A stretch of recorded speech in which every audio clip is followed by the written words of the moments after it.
Chapter 17. The Divisions of Faith.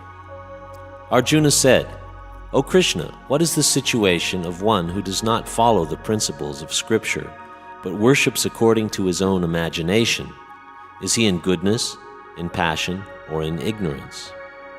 The Supreme Lord said, "According to the modes of nature acquired by the embodied soul, one's faith can be of three kinds: goodness, passion, or ignorance.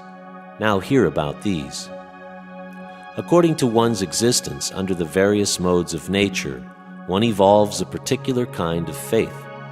The living being is said to be of a particular faith according to the modes he has acquired.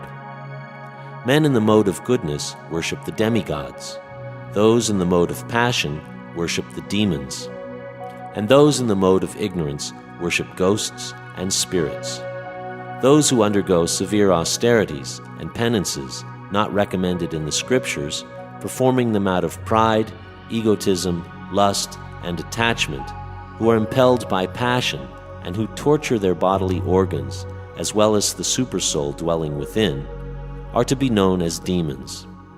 Even food of which all partake is of three kinds, according to the three modes of material nature.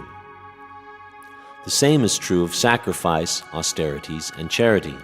Listen, and I shall tell you of the distinctions of these. Food in the mode of goodness increases the duration of life, purify one's existence, and gives strength, health, happiness, and satisfaction. Such nourishing foods are sweet, juicy, fattening, and palatable. Foods that are too bitter, too sour, salty, pungent, dry, and hot are liked by people in the modes of passion. Such foods cause pain, distress, and disease. Food cooked more than 3 hours before being eaten, which is tasteless, stale, putrid, decomposed, and unclean, is food liked by people in the mode of ignorance.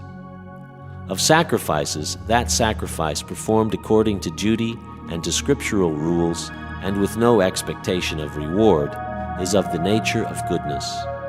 But that sacrifice performed for some material end or benefit or performed ostentatiously out of pride is of the nature of passion, O chief of the Bharatas. And that sacrifice performed in defiance of scriptural injunctions, in which no spiritual food is distributed, no hymns are chanted, and no remunerations are made to the priests, and which is faithless, that sacrifice is of the nature of ignorance.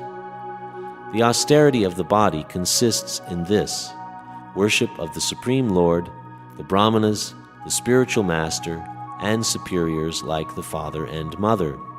Cleanliness, simplicity, celibacy, and non-violence are also austerities of the body.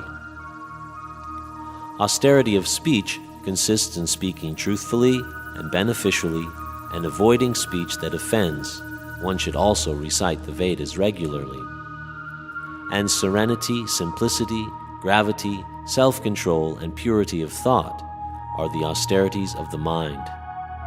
This threefold austerity practiced by men whose aim is not to benefit themselves materially, but to please the Supreme, is of the nature of goodness.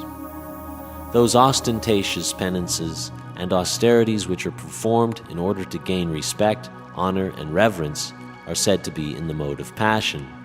They are neither stable nor permanent.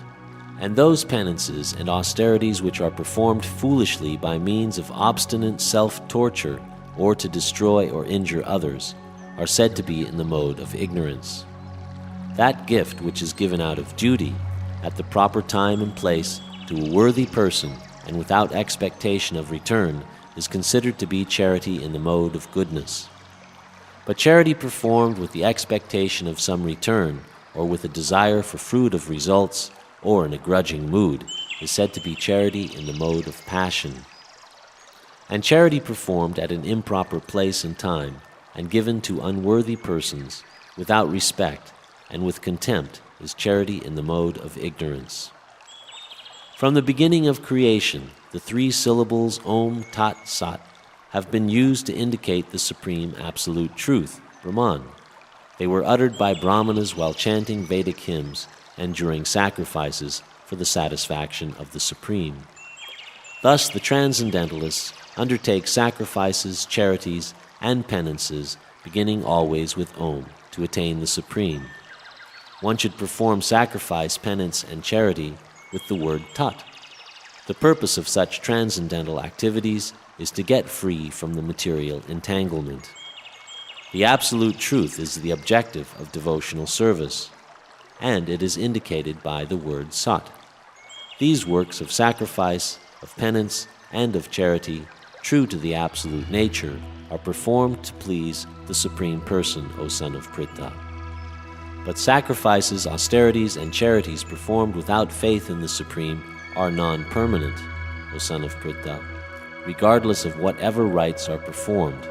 They are called asat and are useless both in this life and the next.